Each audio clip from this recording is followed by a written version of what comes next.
What's up guys, Coyote Works here.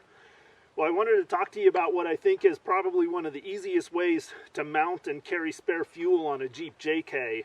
This is the Rotopax can mounted to the Rotopax Jeep spare tire mount. And I've been running it for about a month now, so I figured I could give you guys a quick rundown on my thoughts on it. But I think it's probably one of the easiest ways to carry spare fuel on a Jeep JK.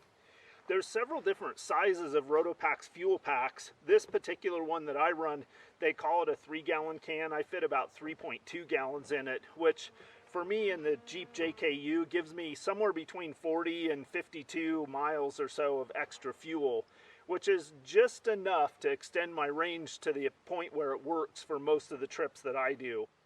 So as far as using the Rotopax off of this spare tire mount, it's really easy. It just has a little dial inside here, a little handle that you turn, then the can just slides off.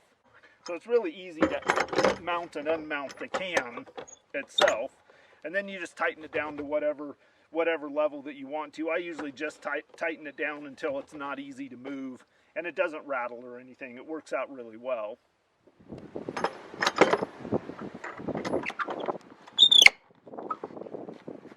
One of my challenges over the years with spare fuel cans has been finding spouts that don't leak. But this one has a really well-designed spout on it. It has a little latch that locks the spout from turning. It's got a nice heavy-duty gasket in it, and the can actually comes with a pour spout, which is kind of handy. So if you want to run this setup on your Jeep JK, you're going to need to purchase 3 parts. All 3 parts can be purchased from Rotopax directly. That's where I got it from, but I think you can also find them on Amazon, etc.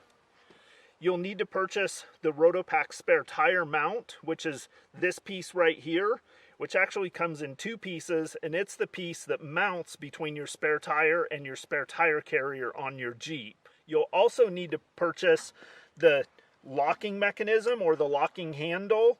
This particular one is the deluxe locking mechanism. It's the one that does not come with the key lock. And then of course you'll also need to purchase whatever size of Rotopax fuel packs can that you would like. The spare tire mount itself is 2 pieces that are held together with this little capture pin, and then also there's an Allen screw in here that you can tighten down to take the tension out of it. One thing to keep in mind if you're running this system is you will have to remove the outside part of the Rotopax spare tire mount if you want to access your spare tire or if you need to utilize your spare tire. So here's the inner part of the mount, and this is the part that goes directly to your spare tire carrier, and when everything's all assembled it'll ride behind your spare tire. So it just slides over your existing lug pattern, and then I used a couple of these retaining clips in here just to keep it on there solid. You don't need those, but it just holds it in place for when I'm taking my spare tire on and off.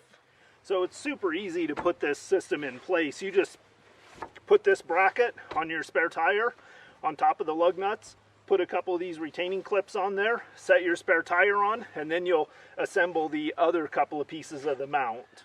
One other piece of assembly that you'll have to do is mount the actual Rotopax handle onto the spare tire mount, and that's just simply a matter of 2 bolts. That the handle itself is actually threaded, so it's just a matter of putting those 2 bolts directly through the mounting plate and into the Rotopax handle.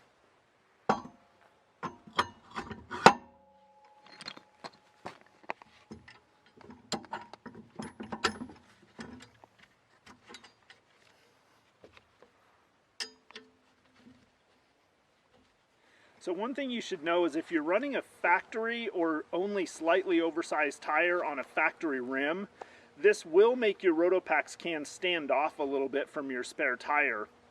I did a small modification to this that brought it about 1 inch in closer to my tire, and I'm fine with it the way it is.